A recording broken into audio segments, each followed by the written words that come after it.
पाठ 1। कैसे, कब और कहाँ। तारीखें कितनी महत्वपूर्ण होती हैं। एक वक्त था जब इतिहासकार तारीखों के जादू में ही खोए रहते थे। कब किस राजा की ताजपोशी हुई, कब कौन सा युद्ध हुआ, इन्हीं तारीखों पर गर्मागर्म बहसें चलती थी। आम समझ के हिसाब से इतिहास को तारीखों का पर्याय माना जाता था। आपने भी लोगों को ये कहते हुए सुना होगा, इतिहास तो बहुत उबाऊ है भाई, बस तारीखें रटते चले जाओ। क्या इतिहास के बारे में ये धारणा सही है? इसमें कोई शक नहीं है कि इतिहास अलग अलग समय पर आने वाले बदलावों के बारे में ही होता है। इसका संबंध इसी बात से है कि अतीत में चीज़ें किस तरह की थी और उसमें क्या बदलाव आए। जैसे ही हम अतीत और वर्तमान की तुलना करते हैं, हम समय का जिक्र करने लगते हैं। हम पहले और बाद में की बातें करने लगते हैं। रोज़मर्रा की ज़िंदगी में हम अपने आसपास की चीज़ों पर हमेशा ऐतिहासिक सवाल नहीं उठाते। हम चीज़ों को स्वाभाविक मानकर चलते हैं, मानो जो कुछ हमें दिख रहा है वह हमेशा से ऐसा ही रहा हो। लेकिन हम सबके सामने कभी कभी अचंभे के क्षण भी आते हैं। कई बार हम उत्सुक हो जाते हैं और ऐसे सवाल पूछते हैं जो वाकई ऐतिहासिक होते हैं। किसी व्यक्ति को सड़क किनारे चाय के घूंट भरते देखकर आपने इस बात पर हैरान हो सकते हैं कि चाय या कॉफ़ी पीने का चलन शुरू कब से हुआ होगा। रेलगाड़ी की खिड़की से बाहर झांकते हुए आपके जहन में ये सवाल उठ सकता है कि रेलवे का निर्माण कब हुआ। रेलवे में के आने से पहले लोग दूर दूर की यात्रा किस तरह कर पाते थे। सुबह सुबह अखबार पढ़ते हुए आप ये जानने के लिए उत्सुक हो सकते हैं कि जिस ज़माने में अखबार नहीं छपते थे उस समय लोगों को चीज़ों की जानकारी कैसे मिलती थी। चित्र 1। ब्राह्मण ब्रिटेनिया को शास्त्र भेंट कर रहे हैं। जेम्स रेनल द्वारा तैयार किए गए पहले नक्शे का आवरण चित्र 1782। रॉबर्ट क्लाइव ने रेनल को हिंदुस्तान के नक्शे तैयार करने का काम सौंपा था। भारत पर अंग्रेजों के विजय का समर्थक रेनल को वर्चस्व स्थापित करने की प्रक्रिया में नक्शे तैयार करना बहुत महत्वपूर्ण लगता था। इसी तस्वीर में दिखाया गया है कि भारत के लोग स्वेच्छापूर्वक अपने प्राचीन पवित्र ग्रंथ ब्रिटिश सत्ता के प्रतीक ब्रिटेनिया को सौंप रहे हैं, मानो वे उससे भारतीय संस्कृति की रक्षा के लिए आने का आग्रह कर रहे हों। गतिविधि चित्र 1 को ध्यान से देखें। ये चित्र किस प्रकार उपनिवेशवाद का बोध कराता है। ये सारे ऐतिहासिक सवाल हमें समय के बारे में सोचने के लिए प्रेरित कर देते हैं। समय को हमेशा सालीय महीनों के पैमाने पर नहीं देखा जा सकता। कई बार ऐसी प्रक्रिया के लिए कोई तारीख तय करना वाकई गलत होता है, जो एक लंबे समय तक चलती रहती हैं। भारत में लोगों ने अचानक एक दिन सुबह सवेरे चाय पीना शुरू नहीं कर दिया था। इसका स्वाद धीरे धीरे ही उनकी ज़बान पर चढ़ा था। इस तरह की प्रक्रियाओं के लिए कोई स्पष्ट तिथि नहीं हो सकती है। इसी तरह हम ब्रिटिश शासन की स्थापना के लिए भी कोई एक तिथि नहीं बता सकते। राष्ट्रीय आंदोलन किस दिन शुरू हुआ या अर्थव्यवस्था या समाज में किस दिन बदलाव आए, ये बताना भी संभव नहीं है। ये सारी चीज़ें एक लंबे समय में घटती हैं। ऐसे में हम सिर्फ एक अवधि की ही बात कर सकते हैं, एक लगभग सही अवधि के बारे में बता सकते हैं जब वे ख़ास बदलाव दिखाई देने शुरू हुए होंगे। तो फिर लोग इतिहास को तारीखों से जोड़कर क्यों देखते हैं? इस जुड़ाव की एक वजह है, एक समय था जब युद्ध और बड़ी बड़ी घटनाओं के ब्यौरों को ही इतिहास माना जाता था। ये इतिहास राजा महाराजा और उनकी नीतियों के बारे में होता था। इतिहासकार ये लिखते थे कि कौन से साल राजा को ताज पहनाया गया, किस साल उसका विवाह हुआ, किस साल उसके घर में बच्चा पैदा हुआ, कौन से साल उसने कौन सी लड़ाई लड़ी, वह कब मारा और उसके बाद कब कौन सा शासक गद्दी पर बैठा। इस तरह की घटनाओं के लिए निश्चित तिथि बताई जा सकती है और इस तरह के इतिहासों में तिथियों का महत्व बना रहता है। लिप्स्टन टी। चित्र 2। विज्ञापनों से भी पसंद नापसंद तय होती है। पुराने विज्ञापनों से हमें ये समझने में मदद मिलती है कि नए उत्पादों के लिए बाजार किस तरह तैयार हुए और किस तरह नई रुचियाँ चलन में आई। 1922 में लिप्टन चाय के लिए तैयार किया गया ये विज्ञापन इस बात की ओर संकेत करता है कि दुनिया भर के शाही लोग यही चाय पीते हैं। इस तस्वीर में पीछे की तरफ एक भारतीय महल दिखाई दे रहा है, जबकि अगले हिस्से में ब्रिटेन की रानी विक्टोरिया का तीसरा बेटा राजकुमार आर्थर घोड़े पर बैठा हुआ है। राजकुमार आर्थर को ड्यूक ऑफ कनॉट की पदवी दी गई थी। ओके, जैसा कि पहले 2 साल की इतिहास की किताबों में आपने देखा है कि अब इतिहासकार बहुत सारे दूसरे मुद्दों और दूसरे सवालों के बारे में भी लिखने लगे हैं। वे इस बात पे ध्यान देते हैं कि लोग किस तरह अपनी रोजी रोटी चलाते थे, वे क्या पैदा करते थे और क्या खाते थे, शहर कैसे बने और बाजार किस तरह फैले, किस तरह रियासतें बनी, नए विचार पनपे और संस्कृति व समाज किस तरह बदले। कौन सी तारीख है? कुछ तारीखों को महत्वपूर्ण मानने का पैमाना क्या होता है? हम जो तारीखें चुनते हैं, जिन तारीखों के इर्द गिर्द हम अतीत की कहानी बुनते हैं, वह अपने आप में महत्वपूर्ण नहीं होती हैं। वे इसलिए महत्वपूर्ण हो जाती हैं क्योंकि हम कुछ खास घटनाओं को महत्वपूर्ण मानकर चलने लगते हैं। अगर अध्ययन का विषय बदल जाता है, अगर हम नए मुद्दों पर ध्यान देने लगते हैं तो महत्वपूर्ण तारीखें भी बदल जाती हैं। एक उदाहरण पर विचार कीजिए। भारत में ब्रिटिश इतिहासकारों ने जो इतिहास लिखे, उनमें हर एक गवर्नर जनरल का शासनकाल महत्वपूर्ण है। ये इतिहास प्रथम गवर्नर जनरल वॉरेन हेस्टिंग्स के शासन में से शुरू होते थे और आखिरी वॉइसरॉय लॉर्ड माउंटबेटन के साथ खत्म होते थे। अलग अलग अध्याय में हम दूसरे गवर्नर जनरलों Hastings, Wellesley, Bentinck, Dalhousie, Canning, Lawrence, Lytton, Ripon, Curzon, Hardinge, Irwin के बारे में भी पढ़ते हैं। इस इतिहास में गवर्नर जनरल और वॉइसरॉय का कभी ना खत्म होने वाला सिलसिला ही छाया रहता है। इतिहास की इन किताबों में सारी तारीखों का महत्व इन अधिकारियों, उनकी गतिविधियों, नीतियों, उपलब्धियों के आधार पर ही तय होता था। ये ऐसा था मानो इन लोगों के जीवन के बाहर कोई ऐसी चीज़ नहीं थी जिसे जानना महत्वपूर्ण हो। इन लोगों के जीवन का क्रम ब्रिटिश भारत के इतिहास में अलग अलग अध्यायों का विषय बन जाता था। क्या इसी दौर के इतिहास को अलग ढंग से नहीं लिख सकते? गवर्नर जनरलों के इतिहास के चौखटों में हम भारतीय समाज के विभिन्न समूहों और वर्गों की गतिविधियों पर किस तरह ध्यान दे सकते हैं? हम इतिहास या कोई कहानी लिखते हैं तो उसे टुकड़ों या अध्यायों में बांट देते हैं। हम ऐसा क्यों करते हैं? ऐसा इसलिए किया जाता है ताकि हर अध्याय में कुछ सामंजस्य रहे। इसका मकसद कहानी को इस तरह सामने लाना होता है कि उसे आसानी से समझा जा सके और याद रखा जा सके। इस प्रक्रिया में हम सिर्फ उन घटनाओं पर जोर देते हैं जो इस कहानी को पेश करने में मददगार होती है। जो इतिहास गवर्नर जनरल के जीवन के इर्द गिर्द चलता है, उसमें भारतीयों की गतिविधियाँ कोई मायने नहीं रखती। उनके लिए वहाँ कोई जगह नहीं होती है। तो फिर क्या किया जाए? जाहिर है हमें अपने इतिहास का एक अलग खाका बनाना पड़ेगा। इसका मतलब ये है कि अब तक जिन तिथियों को महत्व दिया जाता रहा है वे महत्वपूर्ण नहीं रहेंगी। हमारे लिए नई तिथियां महत्वपूर्ण हो जाएंगी। चित्र 3, वॉरेन हेस्टिंग्स 1773 में भारत के पहले गवर्नर जनरल बने। इतिहास की किताबों में जो गवर्नर जनरलों के कारनामों, जीवनियों में उनकी गौरव गाथाओं और तस्वीरों में उनके भव्य व्यक्तित्व को उभारा जाता था। हम अवधियाँ कैसे तय करते हैं? 1817 में स्कॉटलैंड के अर्थशास्त्री और राजनीतिक दार्शनिक जेम्स मिल ने 3 विशाल खंडों में a history of British India, British Bharat का इतिहास नामक एक किताब लिखी। इस किताब में उन्होंने भारत के इतिहास को हिंदू, मुस्लिम और ब्रिटिश इन 3 कालखंडों में बांटा था। कालखंडों के इस निर्धारण को ज़्यादातर लोगों ने मान भी लिया। क्या आपको भारतीय इतिहास को समझने के इस तरीके में कोई समस्या दिखाई देती है? इतिहास को हम अलग अलग कालखंडों में बांटने की कोशिश क्यों करते हैं? इसकी भी एक वजह है। हम एक दौर की खासियतों, उसके केंद्रीय तत्वों को पकड़ने की कोशिश करते हैं। इसलिए ऐसे शब्द महत्वपूर्ण हो जाते हैं जिनके सहारे हम समय को बांटते हैं। ये शब्द अतीत के बारे में हमारे विचारों को दर्शाते हैं। वे हमें बताते हैं कि एक अवधि से दूसरी अवधि के बीच आए बदलावों का क्या महत्व होता है। मिल को लगता था कि सारे एशियाई समाज सभ्यता के मामले में यूरोप से पीछे हैं।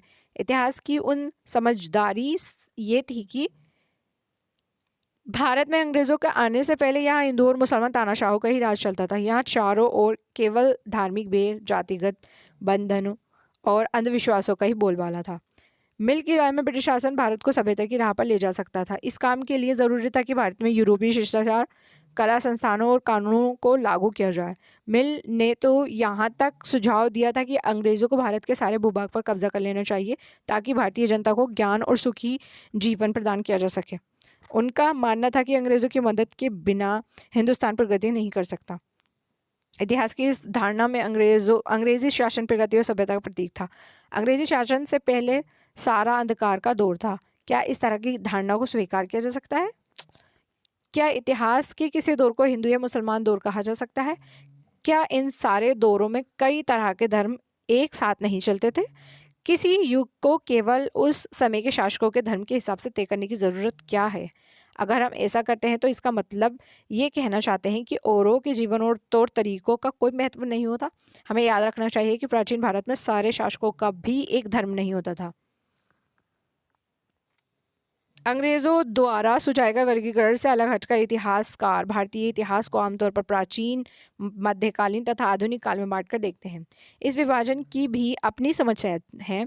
इतिहास को इन खंडों में बांटने की ये समझ भी पश्चिम से आई है। पश्चिम में आधुनिक काल को विज्ञान, तर्क, लोकतंत्र और मुक्ति और समानता जैसी आधुनिकता की ताकतों के विकास का युग माना जाता है। उनके लिए मध्यकालीन समाज वे समाज है जहाँ आधुनिक समाज की ये विशेषताएं नहीं थी। क्या हम अपने अध्ययन के लिए आधुनिक काल की इस अवधारणा को बिना सोचे विचारे ऐसे ही अपना सकते हैं? जैसा कि आप इस किताब में देखेंगे, अंग्रेज़ों के शासन में लोगों के पास समानता, स्वतंत्रता या मुक्ति नहीं थी, ना ही ये आर्थिक विकास और प्रगति का दौर था। बहुत सारे इतिहासकार इस युग को औपनिवेशिक युग कहते हैं। ओके। गतिविधि: अपनी माया परिवार के किसी अन्य सदस्य से बात करके उनके जीवन के बारे में पता लगाएं। अब उनके जीवन को अलग अलग कालखंडों में बांटें और प्रत्येक अवधि की महत्वपूर्ण घटनाओं की सूची बनाएं। स्पष्ट करें कि आपने कालखंडों को किस तरह तय किया है। औपनिवेशिक शासन क्या होता है? इस किताब में आप पढ़ेंगे कि किस तरह अंग्रेज़ों ने हमारे देश को जीता और स्थानीय नवाबों और राजाओं को दबाकर अपना शासन स्थापित किया। आप देखेंगे कि किस तरह उन्होंने अर्थव्यवस्था व समाज पर नियंत्रण स्थापित किया, अपने सारे खर्चों को निपटाने के लिए राजस्व वसूल किया, अपनी ज़रूरतों की चीज़ों को सस्ती कीमतों पर खरीदा, निर्यात के लिए महत्वपूर्ण फसलों की खेती कराई और इन सारी कोशिशों के कारण क्या बदलाव आया।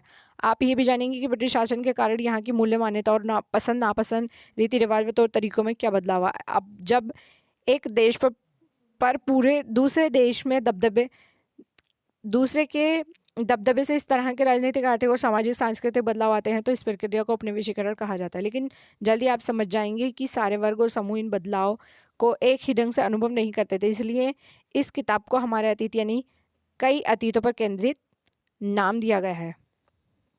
गृह विभाग को भेजी गई रिपोर्टें: सन 1946 में भारत के औपनिवेशिक सरकार शाही भारतीय नौसेना के जहाज़ों में सिपाहियों की बगावत को कुचलने का प्रयास कर रही थी।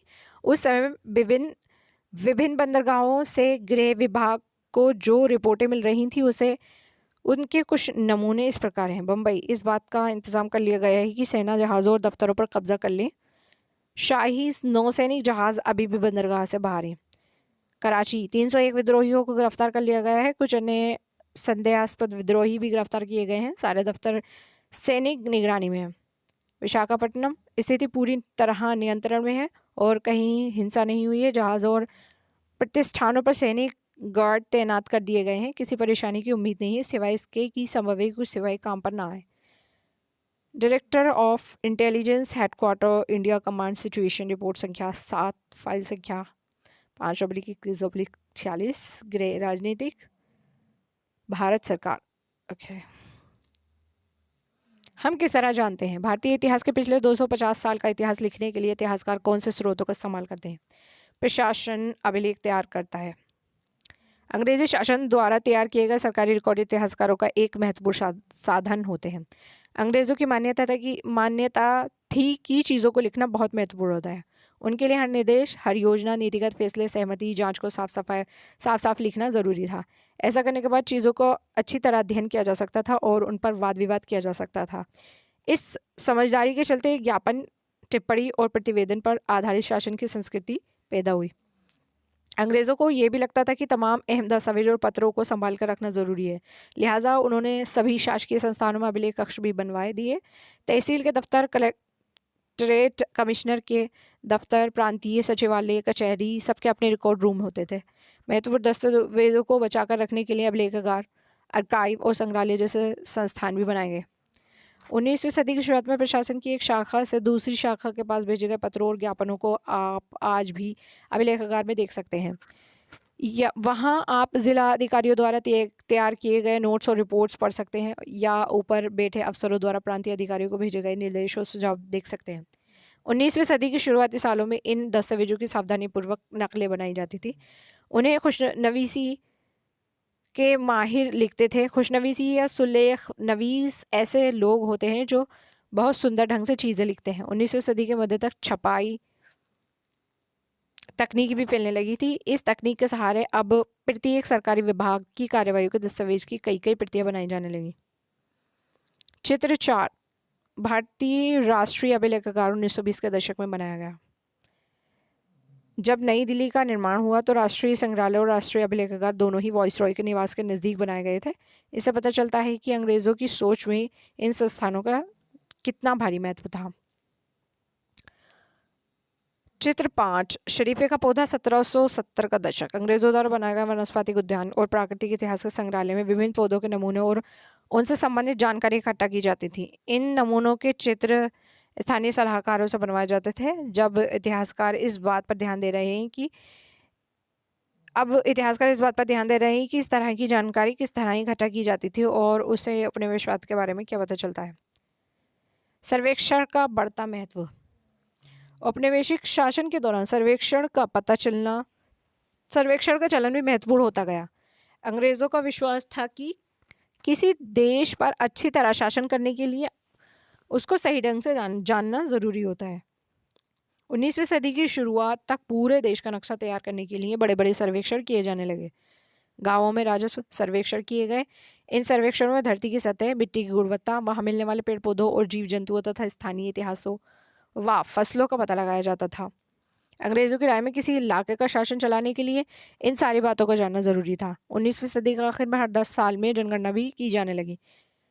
जनगणना के जरिए भारत के सभी प्रांतों में रहने वाले लोगों की संख्या, उनकी जाति, इलाके और व्यवसाय के बारे में जानकारियाँ इकट्ठी की जाती थी। इसके अलावा वनस्पतिक सर्वेक्षण, प्राणी वैज्ञानिक सर्वेक्षण, पुरातात्वीय सर्वेक्षण, मानव शास्त्रीय सर्वेक्षण, वन सर्वेक्षण आदि कई दूसरे सर्वेक्षण भी किए जाते थे। अधिकृत रिकॉर्ड्स से क्या पता नहीं चलता। रिकॉर्ड्स के इस विशाल भंडार से हम बहुत कुछ पता लगा सकते हैं, फिर भी इस बात को नज़रअंदाज नहीं किया जा सकता है कि ये सारी सरकारी रिकॉर्ड्स हैं। इनसे हमें यही पता चलता है कि सरकारी अफसर क्या सोचते थे, उनकी दिलचस्पी किन चीज़ों में थी और बात के लिए वे किन चीज़ों को बचाए रखना चाहते थे। इन रिकॉर्ड्स में हमें ये समझने में हमेशा मदद नहीं मिलती है कि देश के सारे लोग क्या महसूस करते थे और उनकी कार्रवाइयों की क्या वजह थी। इन बातों को जानने के लिए हमें कहीं और देखना होगा। जब हम ऐसे दूसरे स्रोतों की तलाश में निकलते हैं तो उनकी भी कोई कमी नहीं रहती, लेकिन सरकारी रिकॉर्ड्स के मुकाबले उन्हें ढूंढना ज़रा मुश्किल साबित होता है। इस लिहाज से लोगों की डायरिया, तीर्थ यात्रा और यात्रियों के स्मरण, महत्वपूर्ण लोगों की आत्मकथाएं और स्थानीय बाज़ारों में बिकने वाली लोकप्रिय पुस्तिकाएं महत्वपूर्ण हो जाती हैं। जैसे जैसे छपाई की तकनीक फैली, अखबार छपने लगे और विभिन्न मुद्दों पर जनता में बहस भी होने लगी। नेताओं और सुधारकों ने अपने विचारों को फैलाने के लिए लिखा, कवियों और उपन्यासकारों ने अपनी भावनाओं को व्यक्त करने के लिए लिखा, लेकिन ये सारे स्रोत उन लोगों ने रचे जो पढ़ना लिखना जानते थे। इनसे हम ये पता नहीं लगा सकते कि आदिवासी और किसान, खादानों में काम करने वाले मजदूर या सड़कों पर ज़िंदगी गुजारने वाले गरीब किस तरह के अनुभव से गुजर रहे थे। अगर हम थोड़ी और कोशिश करें तो हम इस बारे में भी जान सकते हैं। जैसे आप इस किताब में आगे पढ़ेंगे, आपको ये बात समझ में आने लगेगी। चित्र 6, बंगाल में मानचित्रण और सर्वेक्षण कार्य चल रहा है। जेम्स प्रिंसेप द्वारा बनाई गई तस्वीर 1832। ध्यान से देखेंगे, सर्वेक्षण में इस्तेमाल होने वाले सारे उपकरण को चित्र के अगले हिस्से में दिखाया गया है। चित्र या परियोजना के वैज्ञानिक स्वरूप पर खास तौर से जोर देना चाहता है। चित्र 7, 1857 के विद्रोही। तस्वीरों को भी बहुत ध्यान से देखा जाना चाहिए, उनसे हमें चित्रकार की सोच का पता चलता है। 1857 के विद्रोह के बाद अंग्रेज़ों द्वारा तैयार की गई सचित्र पुस्तक में तस्वीर कई जगह दिखाई देती है। इस तस्वीर के नीचे लिखा था, बागी सिपाही लूट खसोट में लगे हुए हैं। अंग्रेज़ों की नज़र में विद्रोही जनता लालची, दुष्ट और बेरहम थी। इस विद्रोह के बारे में आप अध्याय 5 में पढ़ेंगे। इंसानों के खाने लायक नहीं है। वॉट? स्रोत 2। ओके। अखबारों से देश के विभिन्न विभागों में चल रहे आंदोलनों का पता चलता है। यहाँ 1946 में हुई पुलिस की एक हड़ताल की खबर दी गई थी।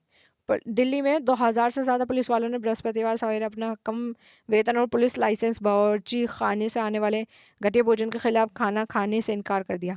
जैसे जैसे ये खबर दूसरे पुलिस थाना तक पहुंची, वहाँ भी पुलिस वालों ने खाने से इनकार कर दिया। एक हड़ताली का कहना था, पुलिस लाइन्स की रसोई से हमारे लिए जो खाना आता है वह कोई इंसान नहीं खा सकता। हमें जो चपाती और दाल खानी पड़ती है उसे जानवर तक नहीं खा सकते। हिंदुस्तान टाइम्स 22 मार्च 1946। गतिविधि स्रोत 1 और 2 को देखें। क्या आपको प्रतिवेदनों के स्वरूप में कोई फ़र्क दिखाई देता है? बताएं कि आपको क्या फ़र्क लगता है। आइए कल्पना करें। कल्पना कीजिए कि आप इतिहासकार हैं। आप ये पता लगाना चाहते हैं कि आज़ादी मिलने के बाद एक दुर्गम आदिवासी इलाके की खेती में क्या बदलाव आए हैं। इन जानकारियों को ढूंढने के विभिन्न तरीकों की सूची बनाइए।